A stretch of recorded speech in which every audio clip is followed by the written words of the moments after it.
been a very tough financial year for many families. The credit crunch, rising unemployment and falling consumer confidence has meant that money is scarce and access to credit limited.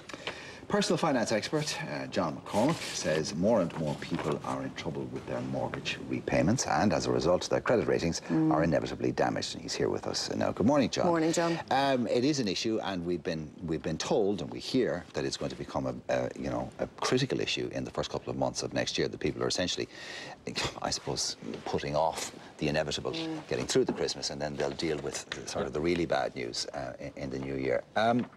What happens, or I mean, people understand, I think, or have some understanding of what happens when you get into trouble. You know, I'm falling behind, you talk to the bank, you can't make your repayments. Eventually it comes to the point where something's got to give.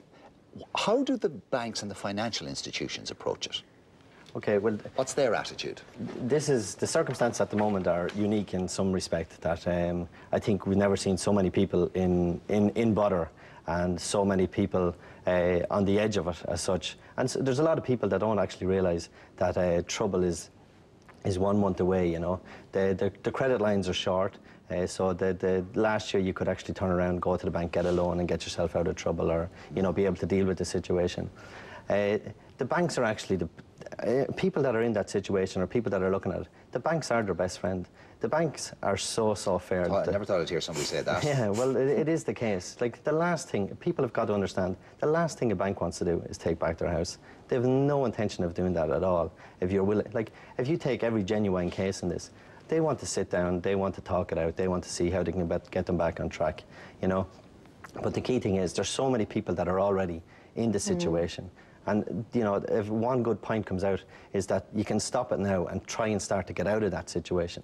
Okay, say John, someone's watching this and say they haven't been able to make their last few months of mortgage repayments, and they're not going to be able to make the next few. And they don't want to phone the bank because they haven't made the last ones, and they just don't know what to do, and they're going out with their mind of worry. Okay. What do they do? Well, if they've missed the last few, the bank have already been on to them a couple of times. They've probably written out to them, or even they've probably got someone to call around to their house. They're probably ignoring everything. They're ignoring everything, yeah. That's the worst thing you can possibly do.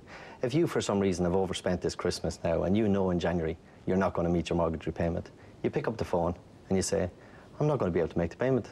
And what do they then say? They'll say, why? You know, what's the reason?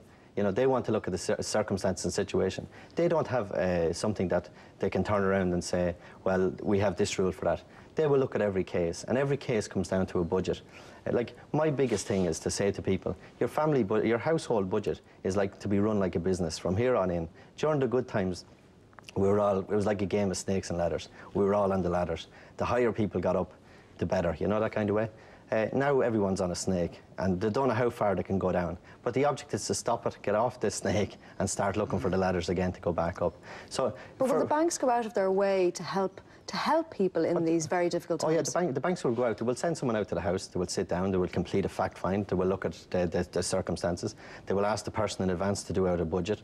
They sit down with your bank statement, look at your income and expenditure, what's coming into the house, what's going out of the house, why you can't afford to pay it now, what's the reason? Probably because you've overspent, and that's why you don't want to contact them, because you're just thinking, you've been irresponsible. I've been silly. Yeah, but sure, everyone has been silly, you know. There's no nest eggs. People don't, when you got in trouble last year, if there was financial issues, the first thing people did was just borrow more money. They had the equity in their property, you know, they had the second car, they used their savings. And the banks were happy to give it to you last year. Exactly. Exactly, but there's such a fine line. Like, if I use an example that if you take someone that bought a second property, you know, now they have their budget, which is grand. It's all household budgets are fairly tight at the moment, and the tenant decides that they're not from Ireland or whatever, they're going back wherever they're, you know, or they can't pay the mortgage for a month. Or they've been laid off. Or they've been laid off. The tenant has been. The person that owns it hasn't. They can't pay the rent. So all of a sudden that household budget has to absorb another mortgage for the month. You know, it's just such a fine line that if you don't have cash reserves, the smallest of thing, it could be just sickness, it could be a debt, not even, you know, that you know, the extra cost that could just arise. And also you've taken on a second property, which now, you know, is not the same value as it was when you bought it. Yes. So you can't offload it. Even if you could get somebody to buy it, you'd probably take a bath on it anyway.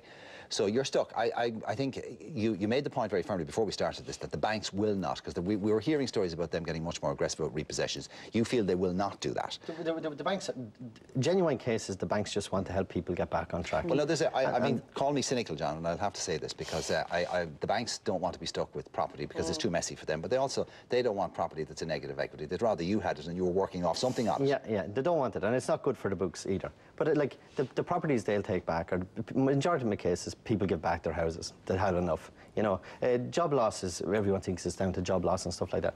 That's only touching the surface of it, you know. Divorce and separation, big issue, puts people into arrears. You know, and people living beyond their means as well. Yeah, living beyond their means.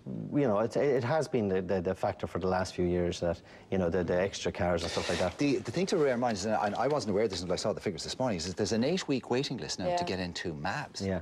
And I mean, I know they expect a busy time of the year around now, and usually in January it's their busiest, but I mean, to be 8 weeks I've never known a them to have a waiting list at this stage is very... Yeah, around Christmas there's usually a few weeks waiting list. Now, MAB's a fantastic organisation, you can't take from them, you know. They do have a hotline number that, you know, this is the phone number, pick it up, ring them. These will give you advice. Ring anyone in the financial business. And there is no shame in it now, because there's an awful lot of people in the same boat. Listen, there's no, like, it's right through every class. Don't you know, ignore it, don't stick your head in the sand. It's the worst thing you can possibly do. Yeah. Okay. The thing with also the thing with MABs is, like, they will see an emergency case if it's a court order or something, or if there's a court case coming up. They will make an emergency case. John, talk to us about credit rating and how it can be affected. Okay, credit rating is where the Irish Credit Bureau get all the information from the banks, which is sent by the banks on e-loans and even down to credit card payments, because in a lot of circumstances, people on credit with credit cards think, okay, if I don't pay it this month, I'll pay it next month. That actually shows up on a credit rating. Okay, so you can actually see a missed payment, even down to you know, your car, your mortgage and stuff like that. So one is not so bad, it'll show that you missed 1 month. So if you're naive enough to have a credit card with say, AIB, and say you have a Visa and you have a MasterCard, and you're stretched on both of them, and you think, oh, well, I'll be all right because the others don't know. That's nonsense. They know everything. Do know. Yeah, well, it's not that they know about it, because they're not privy to that information. Okay, the person needs to sign something. Usually on a mortgage application, there'll be a section where you give the bank authority to actually, or on a loan application, you give the bank authority to do a credit check on you. But ultimately, John, the message is act now. Don't wait. Or act now. Pick up the phone. Ring the bank, talk to the bank. John, thank you very much. Surprisingly more sympathetic ear than you would have expected. Okay, thank you very much, John. Thank you, John. Now, after the break, could childcare be damaging your children? We'll be